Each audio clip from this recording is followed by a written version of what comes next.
Hello everyone, আসসালামু আলাইকুম। আমি মাইশা ফ্রম মাইশা কিচেন।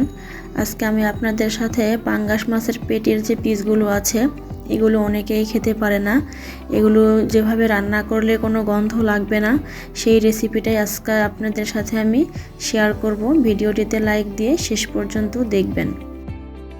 মাছের এই পিসগুলো রান্নার জন্য আমি প্রথমেই সামান্য লবণ আর ভিনেগার দিয়ে ভালোভাবে কষলিয়ে পরিষ্কার করে নিব। এই পিসগুলো অনেকেই খেতে পারে না, গন্ধ লাগে, বা এমনিতেও পাঙ্গাস মাছ কেউ খেতে পারে না। এর জন্য প্রথমে এভাবে পরিষ্কার করে নিলে মাছের তেমন একটা গন্ধ থাকে না। ভালোভাবে কষলিয়ে আমি ঠান্ডা পানি দিয়ে ভালোভাবে ধুয়ে নিব। এরপর আমি চুলায় একটা কড়াই বসিয়ে পানি গরম করতে দিয়েছিলাম। সেখানে মাছগুলো দিয়ে আমি সামান্য গরম করে নিয়েছি। এরপর আমি ঠান্ডা পানি দিয়ে ভালোভাবে ধুয়ে নিয়েছি। আমি এখন এই মাছগুলোতে 1 চামচ হলুদের গুঁড়ো, 1 চামচ মরিচের গুঁড়ো এবং পরিমাণ মতো লবণ দিয়ে ভালোভাবে ম্যারিনেট করে ভেজে নিব। এইভাবে ভেজে নিয়ে রান্না করলে কেউ বুঝতেও পারবে না যে এটা পাঙ্গাস মাছ নাকি অন্য কোনো মাছ খাচ্ছে। আসলে মাছটা ভাজার পরে অনেকটা ঝুরা মাংস যে বলে সেরকম ঝুরা মাছের মতো হয়ে যায়, খেতে ভালো লাগে।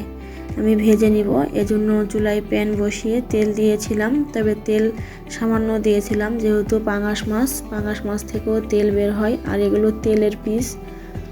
আমি একে একে সবগুলো মাছ দিয়ে দিচ্ছি।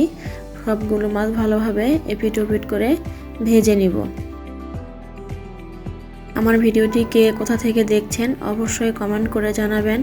আর প্রিয় দর্শকদের কাছে আমার অনুরোধ, লাইক কমেন্ট সাবস্ক্রাইব করে আমার পাশে থাকবেন।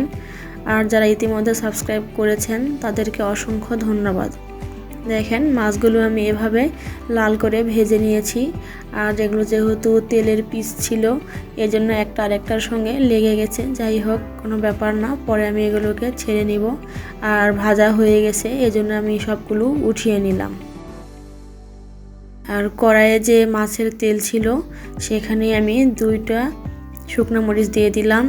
এতে করে একটা সুন্দর ফ্লেভার আসে এবং মাছের আষ্টে গন্ধ থাকে না। আর আমি সামান্য কালো জিরা দিয়েছি, দিয়ে দিলাম রসুন কুচি।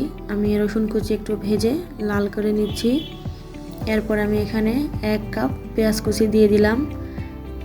দিয়ে দিচ্ছি কাঁচামরিচ 3 থেকে 4টা আমি কুচি করে কেটে নিয়েছিলাম। আপনারা আপনাদের টেস্ট অনুযায়ী মরিচের পরিমাণ আরও বাড়িয়ে দিতে পারেন।